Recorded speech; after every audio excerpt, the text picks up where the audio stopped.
Hello and welcome to episode 136 of Tom's Hirschsprung's podcast. I'm very glad this morning to be joined by Megan. Good morning, Megan. Morning. Thanks so much for coming on. We Thanks for are here to having me. chat. We're here to chat about your son Oaklee, who has Hirschsprung's.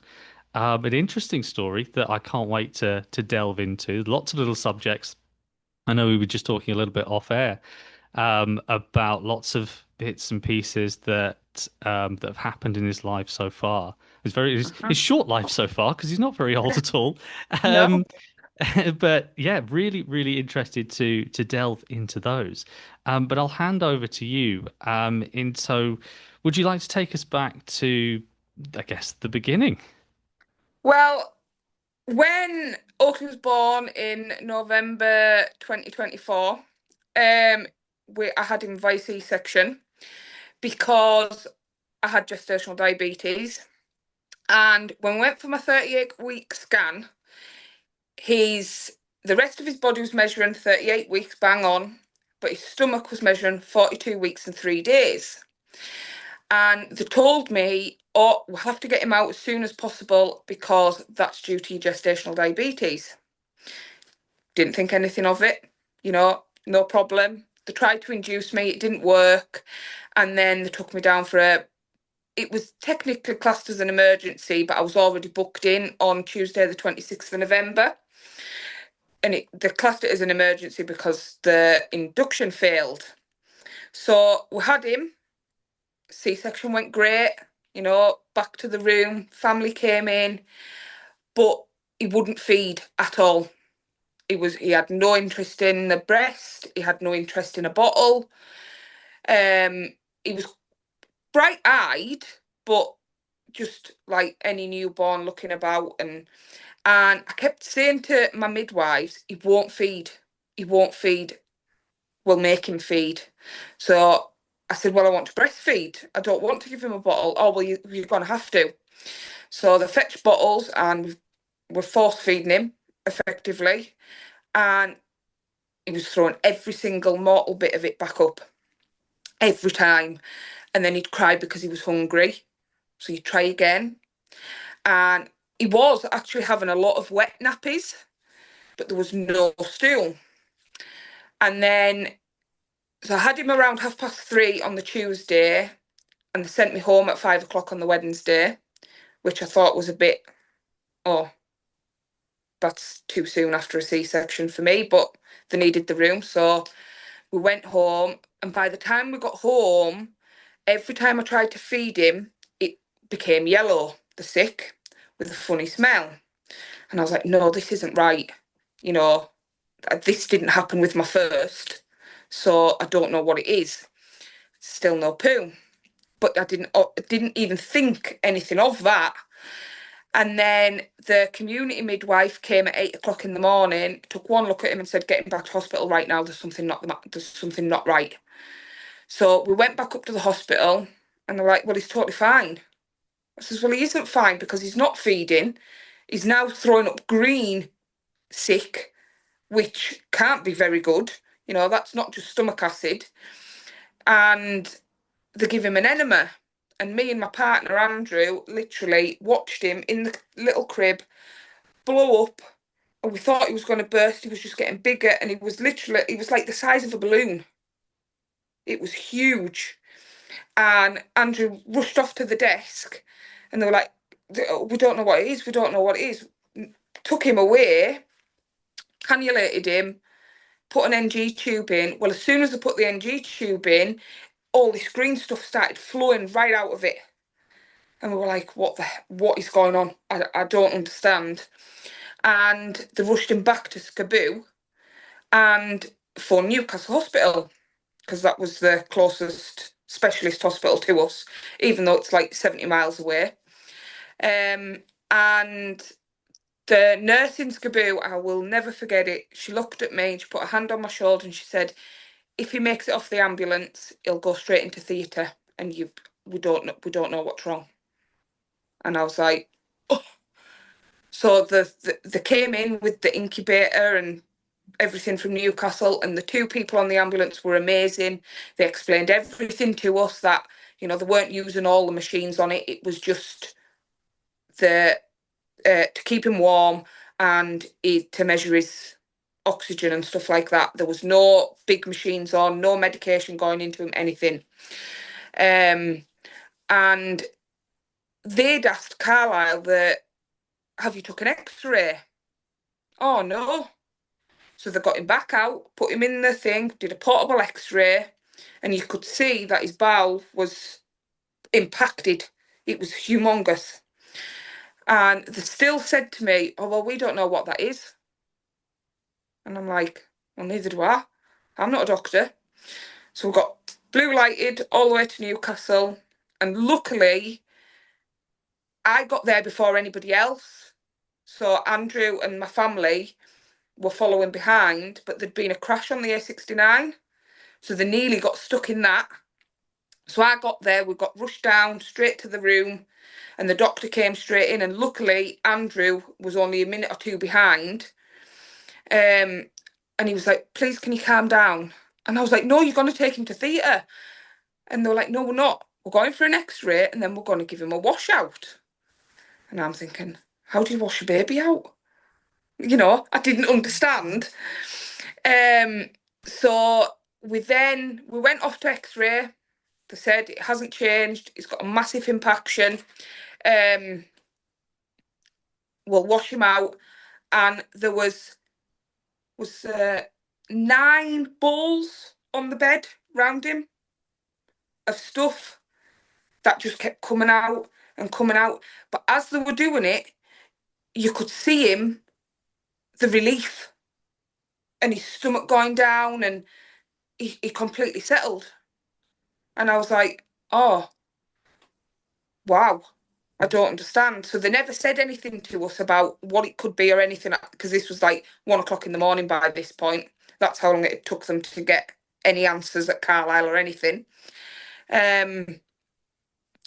And when they came to us the next morning, he'd had a really settled night. He'd slept all night, but he hadn't really slept either, right from being born to going back to the hospital.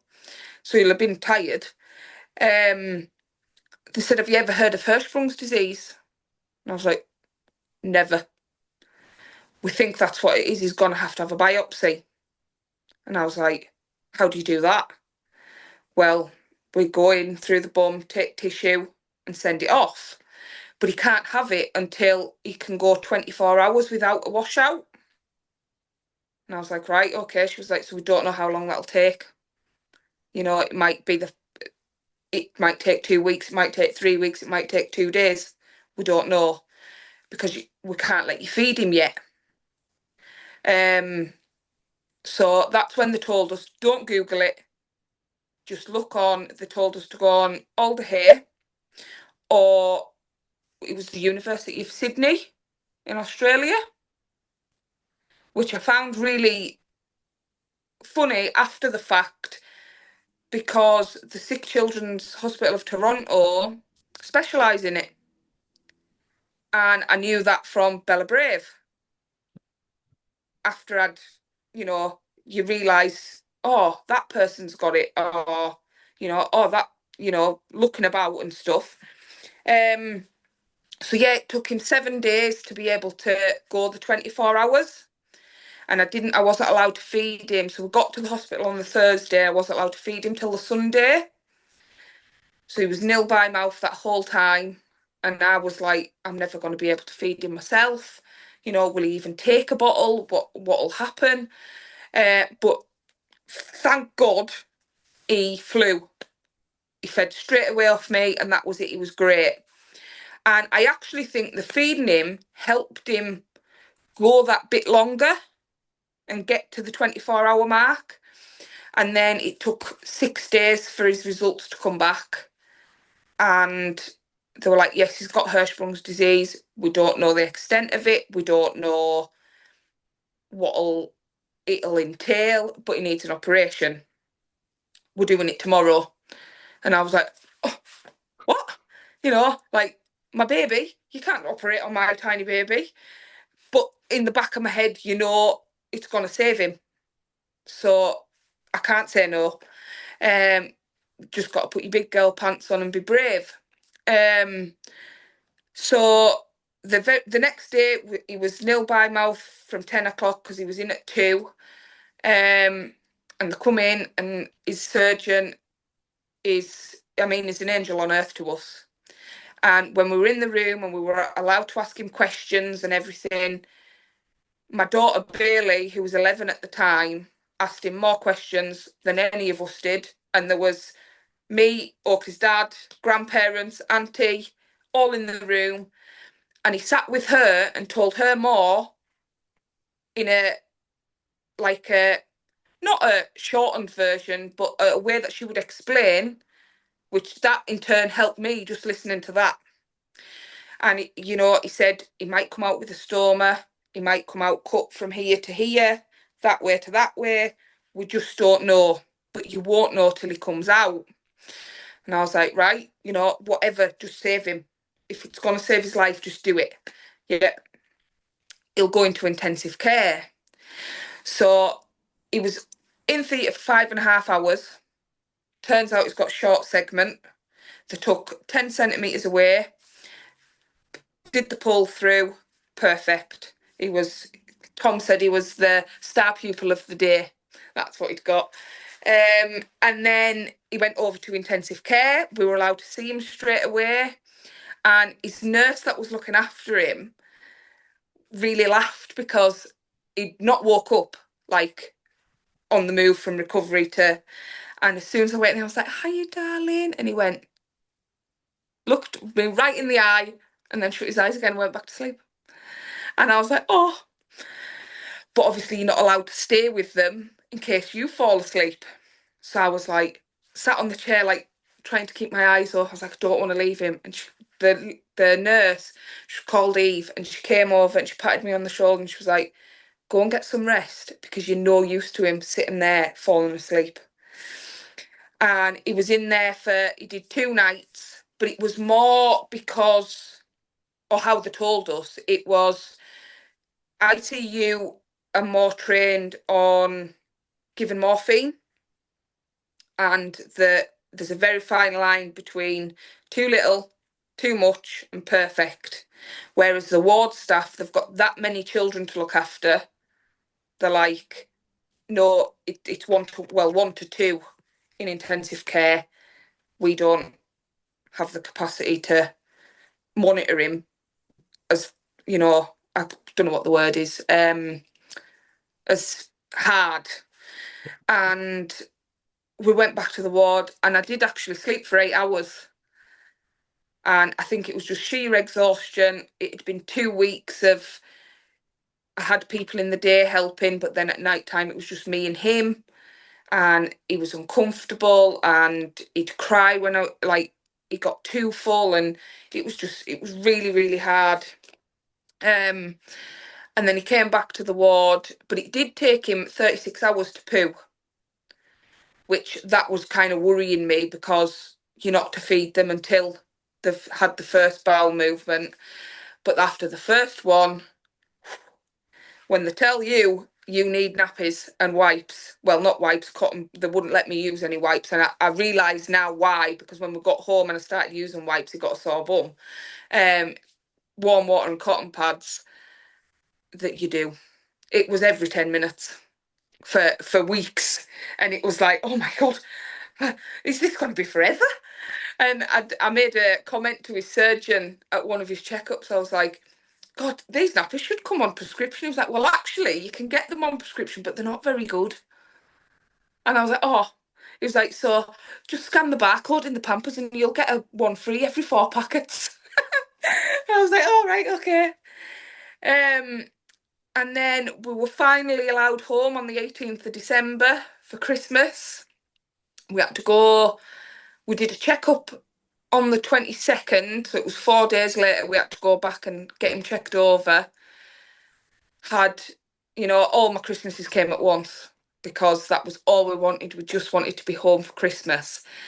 And in the first couple of days of being in hospital, when they were talking about he's got to have an operation if this is what it is, he's got to have this. They said if he has an operation, he won't be home for Christmas, and we were like, oh, heartbroken. Um, but we made it home, and then the whole time, actually, after about a week of being at home, he was very uncomfortable lying flat, and I kept saying, "No, there's something not right. No, there's something not right." But he wasn't distended. He wasn't being sick. He wasn't having like foul smelling poo or anything.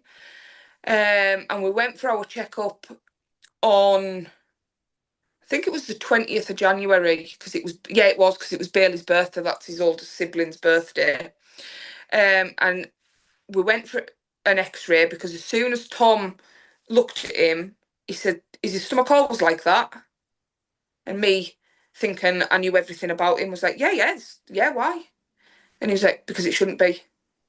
And I was like, "Oh," felt like, world's worst man, because how did I not notice? I knew there was a noise and that he was really uncomfortable and that something mustn't be right, but I didn't realise there was anything wrong with him. Um, and he says, "I want to admit you, but I understand that you're so far from home and you're still going to have to wait a week for the contrast x-ray because we can't fit you in. But I would rather you were here because I know you're going to end up here before that." And I was like, "Well, we'll go home. We'll see how we go. Any single change, we will come straight back." Lo and behold, distended, got rushed back over. Well, no, that's a lie.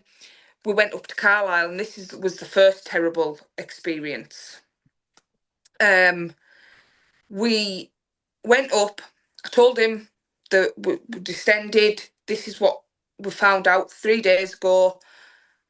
Oh, well, we'll just keep him in here and see how he goes. I was like, "No, I would really like an X-ray to make sure it's not different or worse, or and could you ring Newcastle? Please, can you ring his consultant and tell him, because he knew this was going to happen.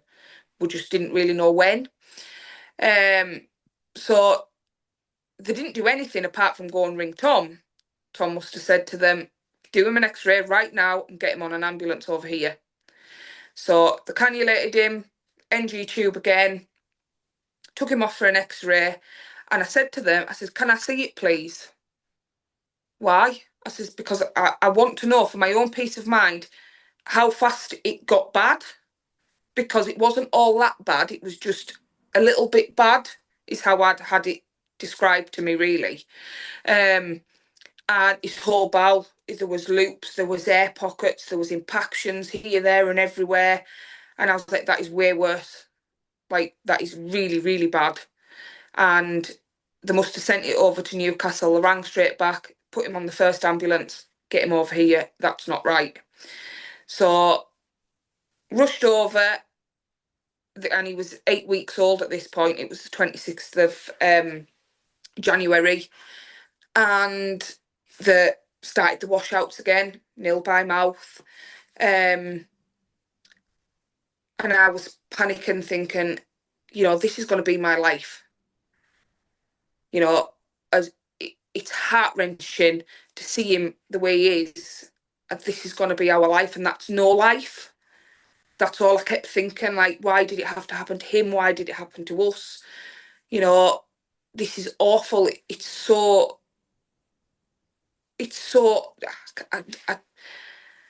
really, really hard. I can't find the word, really. And again, Tom straight away came to us, and I call him Tom because that's how he presents himself to us. Like, he'll ring you up and he'll go, "Hi, Megan, it's just Tom." And I'm like, "Oh, hi." He came to us and he was like, "Right, contrast x-ray tomorrow. I've squeezed you in. EUA the day after." Right, that's fine. He was like, "I've spoke to our whole team." And this is when they said 4 say stoma, 3 of us say not. But he was actually Oakley's going to need a stoma. So he walked us through what that would look like and how it would be reversed in maybe 2 years, give his bowel time to rest and go from there, try the pull through again. Which instantly you're like, oh my God, what? I've never dealt with a stoma. I don't know what I'm doing. I can't care for that. I'm a dairy farmer. You know, I don't do humans. What am I going to do?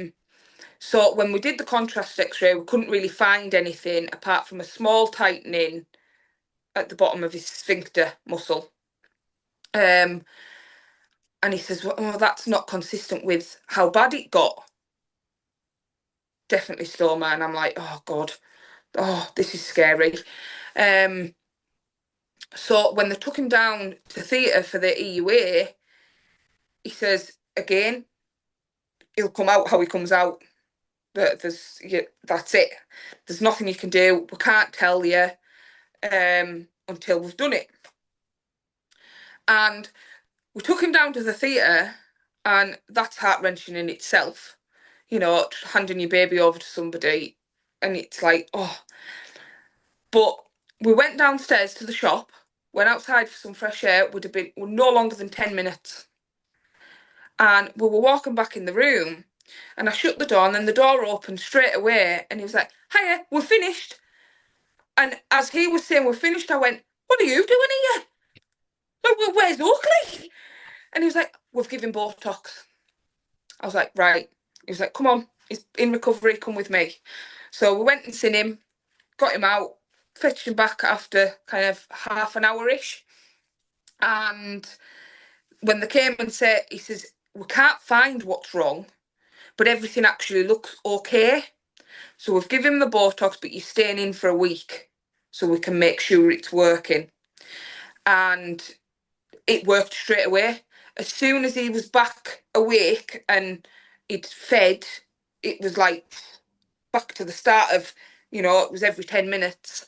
And touch wood, that's been the last major poolie, and he's thrived since. He's jumped up the centiles. He was on the 0 centile on the chart when he was born. I mean, it didn't even fit his skin. You know, the skin on his legs hung, and his arms, the hung, and it was so sad to see. And now he's like 86 centimetres. He's 2 stone, and he's just the happiest, funniest little 19-month-old kid ever. And we have had a couple of instances of like the sickness bug. He suffers really bad with tonsillitis, and that's from me because I had to have mine out. But the tonsillitis does aggravate his bowel,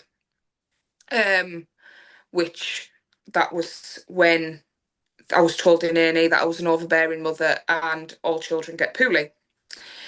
That was at our local A&E. And up to now, we've had no more major poolies. And we have had the sickness bug twice. And I did take him to our actual GP practice. They are really good. They ring Newcastle and they say, this is what's happening. What do you want us to do? And they'll say, oh, this antibiotic, that antibiotic. Leave him for a few days and see what happens. Or whatever their plan is, the GP asks them and does what they say. And luckily, we've had no really bad, you know, enterocolitis or anything. Apart from the next big thing is what Tom said is potty training, because boys hold it in, and that's really not good. So that's kind of my next big worry. But then I'm also kind of not worried because he's already telling me, oh, I need the toilet, or I've done a poo, or I'm doing a wee, which is really good for his age. Really, really good. I just don't want him to be like, oh, I'm scared of the toilet, let's hold that in. So yeah, is I think we're a good story out of so many bad. And I want to tell his story because I've been the frightened mum where I've thought, oh my God, at some point he's going to die because of this. And he's so poorly now. And are we ever going to get some happy days? And I wish I had somebody then that was me now to say, it's going to be okay. You know, there can be good out of it. You know, not every story is awful. And I feel heart sorry for people that are. But as a newly diagnosed, terrified child and mum, I wanted somebody that's me now to be like, well, look at Oaklee. He's absolutely thriving. You know, yes, some things bother him, some foods bother him, but he is happy. He's not ill, and nobody would even know that there was anything wrong with him that doesn't know him. No, no, I mean, what a story, first of all, so far. But and I really appreciate you coming on as well because, like you said, there will be people listening to this, Yeah. or there will be people who listen to this in the future that that have been in your position, a month, 2 months, down the line, and going, what is next? I Yeah. mean, there's some parts of that story that you brought up where they're mentioning the term Hirschsprung disease. They're saying washout. I mean, without knowing what Hirschsprung's is, without knowing what a washout is, how would you ever know? Yeah. It's just, and like you said, they're going to wash my baby. Why are they washing my baby? Yeah. But that makes Yeah. total sense because why would you know what a washout is? Yeah. You know?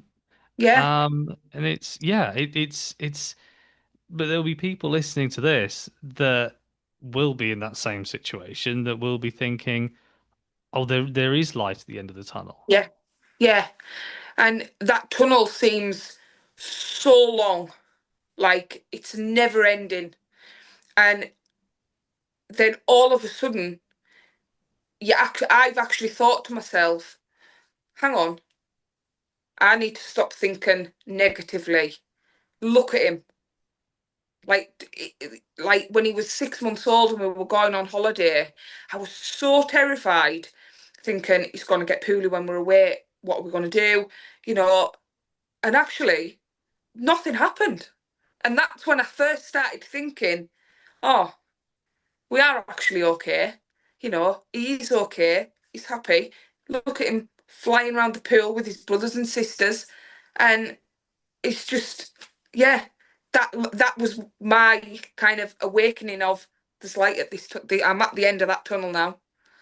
Yeah, yeah, Yeah. absolutely, and it is one of those conditions that I mean it is a lifelong condition, but that there are many success stories out there of people who maybe have a few difficult early patches.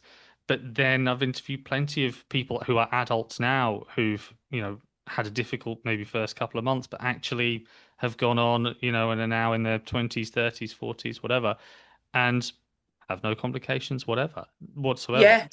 And Yeah. that is more than possible. Yeah. I hope I hope that for all children with it, Sure. you know. Um, but I feel like hearing a good story at such a young age, I'll give more parents that hope that yes, we're having a bad time at the minute, but it can be better, Yeah, you know. And definitely. the things that we've done for him since, like to us, that hospital is God, you know, it's everything. It saved us. We've done loads of fundraising, and it's just to give back. But how do you give back to people that saved your life and your son's life? You know, Yes. nothing to do ever feels enough. No. And we always say, you know, we worship the ground they walk on, but it's their everyday job. Yeah, they And don't see it like that because it's yeah, their job. They don't. yeah, Well, maybe they don't. Maybe they do. Maybe they don't. I don't know. But um, because I guess it's normal to them to save people's lives, to operate, to Yeah. care for other people. It's still important, obviously, and they still Yeah. recognize the importance of it, but maybe they're a lot more humble about it, I think. Yeah, yeah. I think, like we were saying, I'm a dairy farmer by trade. That's, and I can do anything with a cow. But I come home and I don't, I'm not like, oh, we had to do this on a cow today and it was really interesting because it's just our normal everyday life. But to us, like to somebody else that doesn't farm, they'd be like, oh my God, that is amazing, you know? And I feel like it's the same with all these surgeons in anything they do. But I feel like people that operate on children must be like, I saved them. Yeah, But then they still go home and they just sit and eat the tea and they're like, oh, I did 3 operations today. All right, did you? Yeah. yeah, It's just normal. yeah, But to us, yeah. it's the world. It is. But speaking of doing things for others and helping other people, you've also been involved in the Every Step campaign as well. Yes. Yeah. Would you like to Yeah. talk a little bit about that? So the Newcastle Hospitals charity, and it is all of the hospitals. So it's not just the RVI, it's the Freeman, Cramlington, I think, and it could be James Cook, but that isn't gospel truth off me because I'm not sure. Um, got in touch with us last May and asked if Oaklee wanted to be part of the Every Step campaign. Would we go over, have his footprints taken, and they would be used as the promotion for it? And I was like, yep, anything. So we went over for the day, and all of them, all my kids got to have the footprints taken. So there was Bailey, who's my oldest, Lacey and Alfie, who were Andrew's older two, and Oaklee. And when they explained to us what it was, it meant so much to us because the whole campaign is every step of your journey from walking in to Newcastle Hospital right through from your diagnosis, your treatment, your aftercare, right through. They are there every step of the way, no matter what. And that is exactly what we've experienced as a family. There's been times where, when we've been at home, I've had to ring up and ask what I think's a silly question, but it isn't. There was times on a night time where I was so upset in the room on my own after everybody had gone home, and the nurses would just come and sit and talk with us, explain everything. They took the time to get to know our family, our family's interests, what they did. Even when we were in there, all the nurses got Bailey and Lacey and Alfie to paint the ward windows for Christmas. You know, and right from the moment we walked over that doorstep, they are there at any given moment. And that is exactly what the Every Step campaign stands for. And it's what they want every patient and every family to feel. And if they feel like we do, that is the campaign, down in a hole. And it is absolutely amazing how and they never forget you either.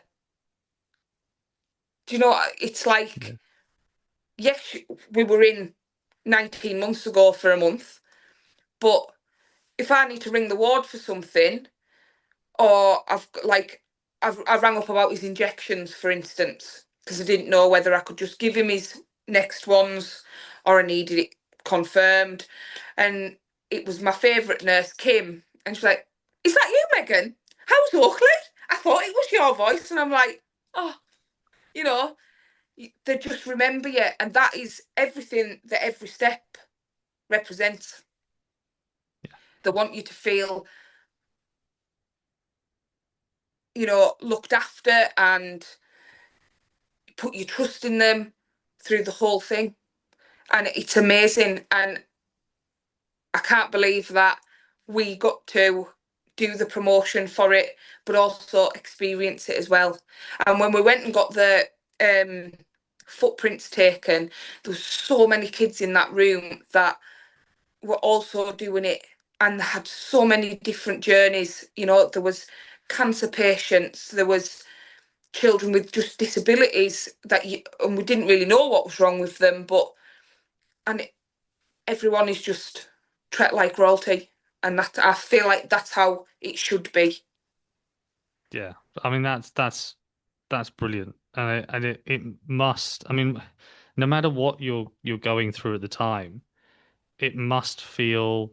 Well, I know from my own personal experience how good it feels when people they might not understand everything that you're going through, but they know who you are, you know, and you're valued as a human being rather than just patient 3075, you know, Yes. and that must be, well, I know myself that is worth a lot, I guess, isn't it? Yeah. Yeah, it is. Yeah. Yeah.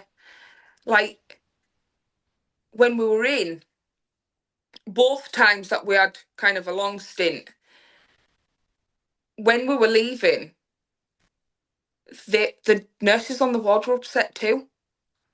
And they were like, we've got to see him before we go. Like, please don't go until we've come and seen you. And it's like, it's not just like, right, I need that room, you're out today. And that is everything, because you know that they have put their all into caring for your child, no matter what's wrong with them. Could be hurt. Like, there was on our ward, there was so many different things. Like, there was a little boy in that Bailey had made friends with. His aorta had burst. And it's like, wow, you get to us, that would be you get special treatment because that is huge. But we all get that special treatment in our own way, tailored to you and your family. And it's like everything, the whole thing, that right from going in to coming out and even going back for checkups now, everyone's like, oh, hiya, hiya. It's just amazing. Yeah. Absolutely amazing. You're not, like you said, you're not just a number. Yeah. Yeah, and that's got to be worth a heck of a lot. I mean, Yeah. it's especially when when you're going through what can be quite an uncertain time. I mean, especially as we talked about right at the start, especially with it being a rare disease. You know, you Yeah. said you've got lots of children on the ward. Chances are you've probably not got anybody else there with Hirschsprung's. Yeah. Um, so you can feel a little bit alone. So to Yes. have somebody who again might not know everything you're going through, but at least they know you, they know Oaklee, they know what Oaklee has, at least you've got somebody there who's supporting you, I guess. Yeah. Yeah. Um, when they were doing his washouts, and I was like, this is wild. Um, what I liked was even your student nurse, right to your ward sister, knew how to do that procedure, who needed that procedure, and what it entailed. There was no, oh, you'll have to wait because we don't have such and such. Everybody knew everything at what time, and people would come in and be like, has Oakley had his washout? I've just been on my break, or everybody knew, and they explained to us things like that are kind of their bread and butter on the ward. Washout, because you actually you can get a washout for a lot of reasons, apparently, not just the Hirschsprungs. And stomas are it was our ward bread and butter, and that's what they said. So everybody knows how to do everything, and when everybody needs it, and that kind of made you feel a bit better. But then you still didn't know who had what, if that makes sense. Yeah, yeah, yeah, yeah. Yeah. but you knew that they knew what they were doing, so they could tell you about it, and that made you put me at ease and the rest of the family. And obviously, you trusted them to do it. Yeah. Yeah. I mean, confidence as well is so important to have confidence in people because they're Yeah, looking after, the most precious thing in the world to you, your child. yeah, So to have 100% confidence in the fact that, they know what they're doing, they know when they're doing it, they're not running around going, oh, what's this happening? And oh, we need to get so and all of that, like you said, yeah, and they're checking in on you as a person rather than just a patient as well. And they know yeah. what's going on. Again, that's got to be, you've got, so many things going on, like you said, through your head Hmm. about not knowing this going to happen, is that going to happen? There's all manner of techniques and phrases and terminology being thrown at you, like Yeah, with everyone with Hirschsprungs, you've got to learn yeah, everything yeah, so fast. Things yeah, that you didn't even know existed 24 hours ago, suddenly yeah, you've got to know all of it, yeah, and very quickly. yeah. Um, And you've not and tackled it either. yeah, So, yeah, yeah, where and you learning it from? yeah, yeah. I mean, it's interesting you said because with that they went to or told you to look at the Sydney um page as well. Yeah. Which that's not one I've really come across before. No. So I said, how come that one? And it wasn't actually Oaklee's surgeon. It was what, but part of his team. He says because I worked there for 9 years, Ah, and he says, but actually, since I've came back, when I look for things to tell parents to look at, he says I haven't actually found anything better. He says so that's why I see, personal experience again, it, which ties into the every step. He's worked there. He knows what they know, and he hasn't found anything better on the internet. hmm, And actually, when you do try and look for things, it's a good story or a good explanation of it is so few and far between. No wonder he's like, look on there, look on there. yeah, that makes sense. That does Yeah, make sense. I mean, yeah, hopefully in time, um, people will sort of be directed maybe to the Hirschsprung's UK website, yes, because that's full of stories and there's some good stories on there, but yeah, also it's UK centric information, yes, which when you look at American sites or you look at Australian sites or whatever, or Canadian, they can be a little bit different because of their medical system is obviously different to ours. yes, yeah. So hopefully in time, but that's going to take, quite a while before people are sort of directed, I guess, to that Well, place. when we've looked, the Hirschsprung UK has never just came up, Hmm. but since following you and it being on your page and stuff, we've looked through it quite often actually. If we thought, we thought for the chicken pox, what do you do about the chicken pox? Looked on there was nothing on there about it, as in bad stories. So we were like, all right, we'll go and ask Tom about it then. Before ringing the ward or ringing him for the answer, we now check into there first to look for Yeah, things. yeah, So yeah. hopefully that, like you say, it'll be everyone will get directed to there before anywhere else. Hopefully, Yeah, hopefully in time. yeah. But no, this was brilliant. Thank you so much for coming on. And More than just welcome. finally, I know you said that Oaklee's doing really well now, which is great, which is so good to hear. In terms of sort of the future for him, what do you hope? I hope that he is well enough to, you know, not have accidents at school and stuff like that. But I hope he grows up and achieves anything and everything he wants to achieve. I'm living proof a grade on a piece of paper doesn't define your future, because my grades at school were horrendous. And I have done 6 years at agricultural university, passed it all with flying colours. I've got 20 years um, experience in it under my belt now, although I don't look a day over 21, obviously. Um, and that's all I want for him, to be able to go ahead and he is really clever, whether it's academically clever, working clever, whatever he chooses to do, I want him to grab it with both hands, because there was a day there where we couldn't even see his future.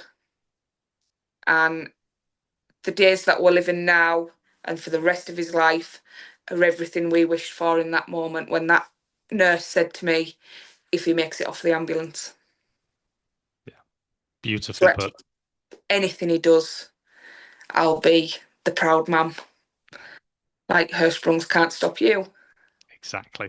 Yeah. Exactly. That is wonderfully put and a fantastic sentiment to finish on. And I wish Oaklee yourself and the rest of your family all the very, very best for the future. Thank you Thank so you much for so coming on. much. Thank you very much for having me.